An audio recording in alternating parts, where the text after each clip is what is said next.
Which team will win the 2025 NBA Finals?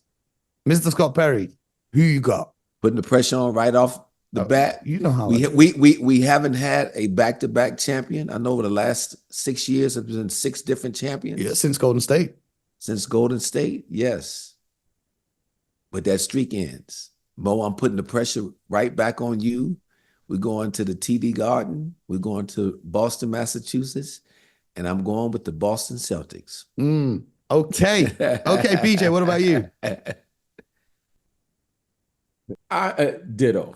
What can you say? They look like the best team. You can't say anything. We haven't played. But I think there are some formidable opponents.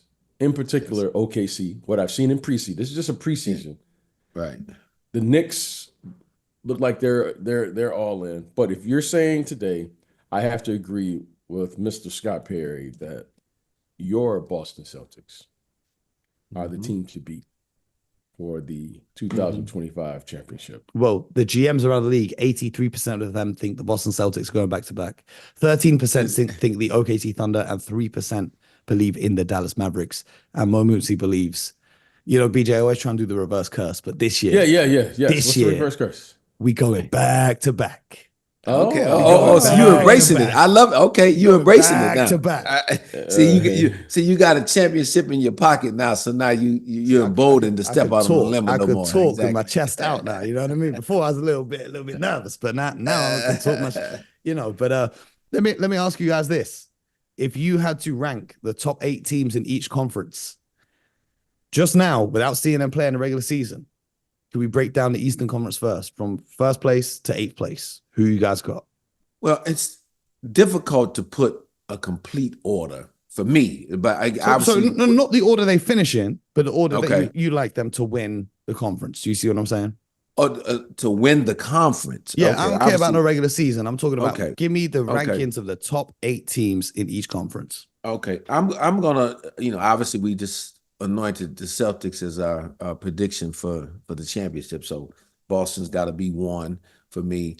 I'm going to go Knicks too. I'm going to go Knicks too. As long as they can stay healthy, get Mitchell Robinson back in January and stay healthy for the entire season. I think they've got good continuity. There's a lot of confidence there. It's their chance to step up. Number 3, I'm going to go Milwaukee Bucks. I just think, this has got to be the year for them to try to ascend. I am still a little bit worried about them athletically, but I do like the additions they made in getting Gary Trent Jr., as well as the kid that they just got from LA.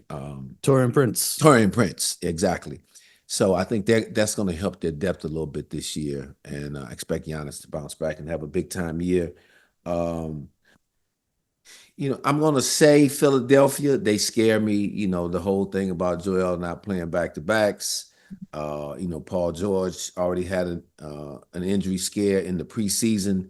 When your top 2 players have been injury prone, especially over the last few years, that's scary a little bit to me. But again, I like young Tyrese Maxey. I think he continues to get better and better. And they also made some nice additions. I think Andre Drummond is going to help them as a backup center, to be honest with you, this year. Caleb Martin is going to help their wing depth as well. So that's the top 4. That's the top 4. Yep. And then I'm going to go, I think the Orlando Magic make a step up this year. I like their team, good young team. They defended. They got the feet wet in playoffs last year. I like the addition of Caldwell Pope. And I like, because they're young, they're going to have the energy to sustain an 82-game season, and I think they can make some hay during the regular season. Indiana Pacers, let me not disrespect them. Look, they won the conference finals last year. I think they will be good again. Extremely well coached by Rick Carlisle. Tyrese Halliburton, Pascal Siakam, Andrew Nembhard. They got some nice pieces, and Ben Mathurin will be back this year, who I think they missed, especially during the playoffs. So he brings some toughness to that team. Cleveland would be obviously another team. You got two really good guards and Garland and Mitchell. They're on the smaller side, but again, in the regular season, I think those two guys can really get it going. They've got a new coach. Will take them a little time to get adjusted there, but Evan Mobley. I anticipate him taking a step forward, so I believe Cleveland is going to be good. And then that eighth seed, I never can count out my Miami Heat. No, look, the Miami Heat Can't count them out, but they never in last place. Yeah. But extremely well coached. They're going to be tough. They always play true to their identity, and they will be a team that it's tough to beat on a nightly basis. So those are my 8 teams in the Eastern Conference. BJ, how's your list looking? Well, as I was listening to Scott's list, I wanted to put someone else in there, but I'm going to start off with 8th. The Heat are going to be there. I don't know how they're going to be there. So really, I'm only going to name 7 teams here. Okay, so you put in the Heat 8th as well. Well, they're going to be in. I don't know how they're going to be in. I don't know why they're going to be Jimmy in. Butler contract year, they will be there.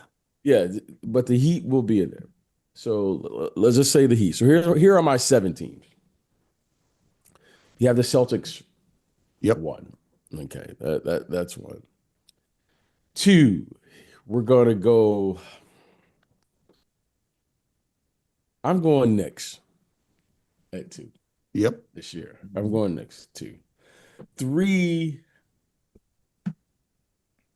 I'm just going to say youth is going to win. I'm going to go to Indiana Pacers. Okay. Okay. 4, I'm going to put my Milwaukee Bucks. 5, I'm going to say the Cavaliers. I think it's time. 6, the Magic. 7, just because of talent, but I think this season has the recipe to be a disaster for them because they're looking to manage and somehow manage and get through the regular season. And you can't do that. I mean, if it's one thing I've learned in the NBA all my time since I came into this league in the late 80s, the regular season must have value. You have to value the regular season. And Philadelphia, they have the talent. This isn't a talent issue. No.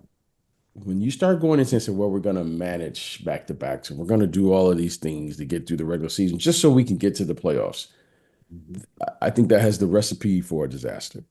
Now, I'm going to pick them with the 7th seed just because at some point here, anyone who's won a championship will understand this. You must establish the consistency of your work effort every single day. Win, lose, or draw. And when you don't know who's going to be available from night to night,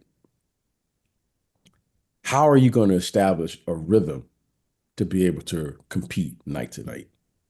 Okay, Joel's going to be in some nights. He's not going to be out. Well, we'll just plug in Drummond. This isn't a video game, though. These are people, and these people have to play, and you got to figure out how to navigate a completely different style of play, playing with Andre Drummond versus playing with Embiid, where the offense runs through Embiid and Andre Drummond's just there for rebounds. It's completely different. So it throws off the rhythm of everyone else who's on the court. Now, people will point back to the Toronto Raptors. Well, they did it. Okay, well, all right. That's one in. Right. There's always an anomaly. Okay. Yep. We don't live in the world of absolutes. However, I just think this is going to be very difficult for them to come into the season with that approach because they have a nice team. Their talent on paper looks great. However, you got to play. And so those are my 8 teams. Okay. I'm going Celtics number 1, Knicks number 2. I'm going Bucks number 3 with a full season of consistency at the coaching position. I guess I'm going to go with the Bucks at 3, Cavs at 4, the Orlando Magic at 5, the Pacers at 6, the Heat at 7, and then I'll put the Sixers at 8. Because if we're talking about who's going to win, Embiid ain't even made it to a conference finals before. You're telling me he's going to win the conference? Pff, good luck. But what about out west? Because that is a lot more difficult.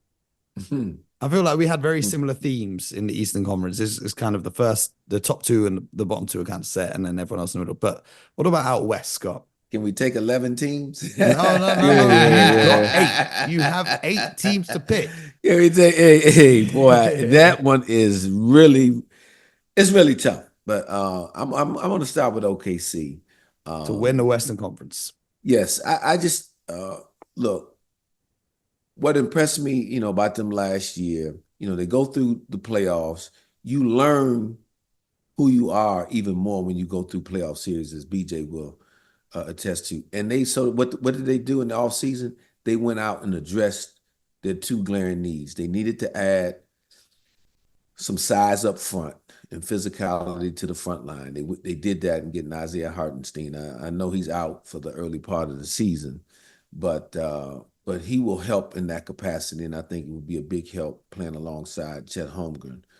And then they also got Alex Caruso in the trade to add some toughness and improve their depth, and he also can help with their ability to make 3-point shots in crucial situations. They play as a unit. They play as a team. I just like the culture. They're very well coached. So I'm going to go with them in the number 1 seed. Number 2 is going to be really close, but I'm going to go with the Minnesota Timberwolves. I like what they did with this trade in the offseason. I think they made the determination that, look, we got to the conference finals, and they probably, again, studying their roster and said, okay, we need to add a little more. That group that we had last year, maybe that was as far as they could go. You bring in Julius Randle. Hey, he's an all-star performer, different than what Karl Anthony Towns is, but I think a little more physical, a little rougher. And then the Dante DiVincenzo part of the deal really was huge to me. You get an excellent 3-point shooter, provides more toughness, and so now your depth is stronger. And then I believe Anthony Edwards will continue to ascend. Nas Reed, young player, continue to get better. So I like the group, Minnesota. I'm gonna go Dallas in the 3rd slot, adding Klay Thompson. Once those guys get a chance to really gain some chemistry, Luka, Kyrie, Derek Lively will improve up front. So I like the Dallas Mavericks. Now, this is when the order gets jumbled to me, and I struggle trying to figure out the rest. But I'm gonna go with the Phoenix Suns, which may be a surprise to you guys.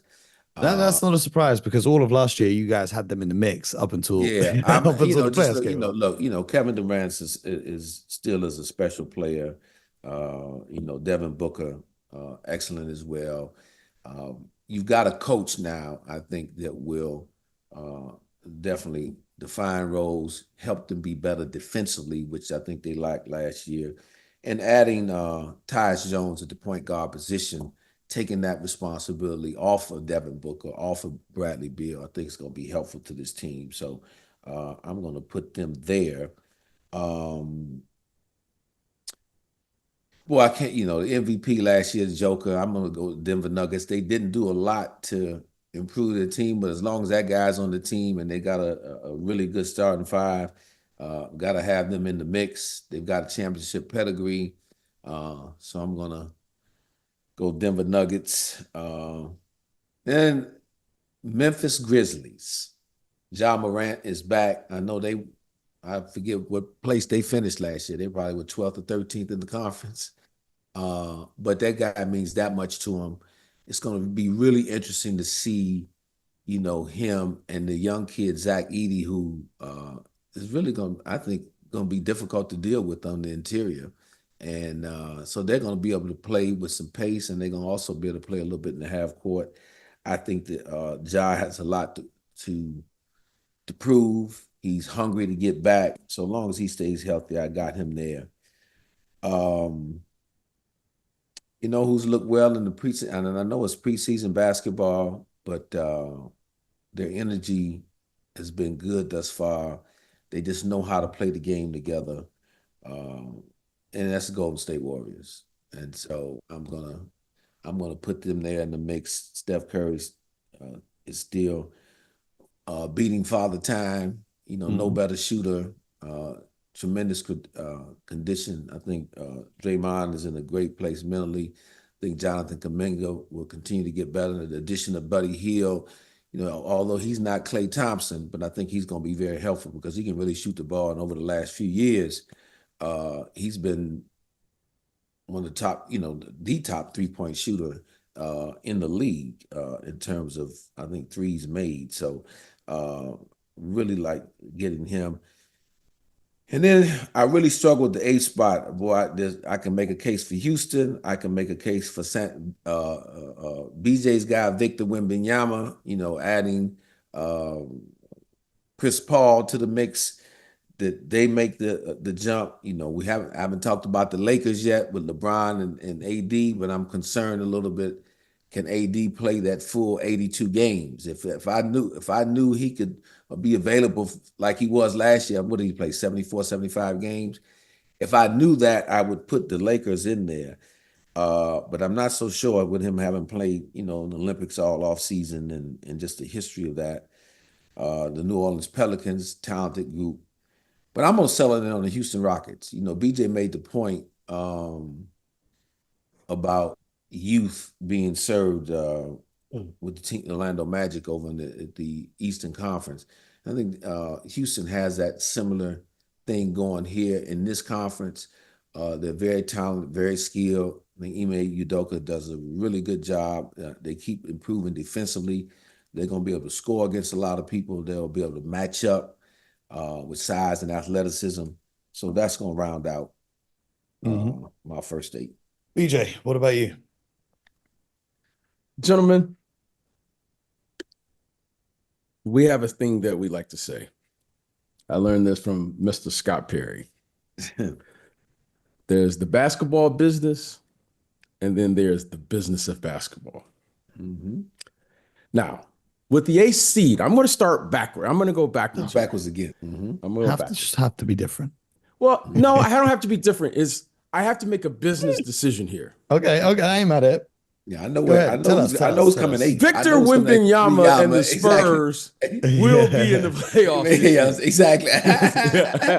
Oh, they can still be in because 9 to 10 gets in. This isn't 9 to 10 gets in. This is who you think will win. Again, Victor Wembanyama will be in the playoffs this year. Now, I don't know who the other 7 teams will be because the West is really thick.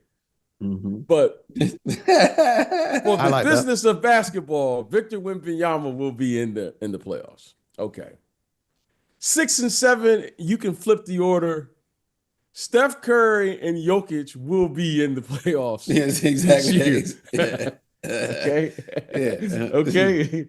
So 6, 7, and 8, I'm not going to even worry about. Okay. Exactly. Right. Now, there's really only 2 decisions I had to make here. 4 and 5, because if you don't get 4 and 5, you're not going to get in the playoffs. Okay. I got to make a business decision. Ja Morant has to be in the playoffs this year. Has to be. Okay. Yeah, young star. Kevin Durant has to be in the playoffs this year. Okay. Now, 1, 2, and 3, I think that's already set. Based on what we've seen from a year ago, we have our OKC Thunder, who we all mentioned, the Wolves, okay, and then we have the Mavs. So I'm just making business decisions, right? If our good friend Shea Alexander, he's probably the front runner for the MVP. Well, he's got to do what he has to do. Okay, Anthony Edwards, who many are saying, he's ready to take a next step. Okay, he has to be there. And we know Luka is. So I think these are just business decisions now at this point. Well, business. Those are my top 8. Here's mine. OKC at 1. I got Dallas at 2. I got the Wolves at 3. I got the Grizzlies at 4. I got the Nuggets at 5. And then the 6, 7, 8. There's a lot of teams you could put in there. Like no one said New Orleans so far. I'm interested to see what happens with them if Zion can stay healthy. But 6, 7, and 8, I've got the Phoenix Suns. I would not even had them in this list until they got Tyus Jones to run that point guard position for them. So I got the Phoenix Suns. 7. You will never believe that I'm about to say the LA Lakers. Because I just think you're talking about business decisions, BJ. Right now, there's still no bigger business in the NBA than LeBron James. There's still no bigger business than the LA Lakers. Mo, Business-wise. I would believe you, but I know your reverse psychology. And I know what you're really doing. You love to put pressure on them, and then they don't do it. I'm just saying. No. Mo. Ladies and gentlemen, saying, I know Mo. I know Mo. No. So here's my logic, right? Here's my logic. Okay. You're a team and you need some help on your roster. You got first rounded last year. You've not looked good since the Disneyland bubble, and even before that, you didn't look really good ever since Kobe left. If you're going to go and use one of your draft picks on your star player's son just to keep him happy, that means you're pretty happy with the rest of the roster. And if you're going to hire a podcaster as your head coach, that means you're pretty happy with how you think he's going to coach. So I'm expecting them to be there. So I've got to have them on my list because they believe they're going to be there. Otherwise, they wouldn't have done those two things. So by their very own logic, I'm going to put the Lakers on the list. And at number 8, I'm going to put the Houston Rockets. And, I know I've not put Spurs and whatnot. I think they could very well make the playoffs, but I don't think they've got a chance of winning. The Lakers, if they've got Anthony Davis and LeBron healthy for 16 wins, then maybe they could do something. But that's that. If you want to know what the GMs picked, they have OKC at 1, Minnesota at 2, Denver at 3, Dallas at 4, Phoenix at 5, Memphis at 6, New Orleans at 7, and Golden State at 8. So that's the order of the GMs around the league are looking. So no Houston. No Houston. They're not showing love to Houston. No love to Sacramento. No love to Sacramento. And that's another team we didn't even talk about. Sacramento. Yeah, Sacramento. I thought about them, but I had to put Victor in there. But I really thought, I think that's one of those games, that's a dangerous game every time you play them, because they can beat anybody in the league with their talent now. But think about what we're saying here, guys. You got 12 teams in the Western Conference that could legitimately finish in the top 8. Could be some shakeups next summer.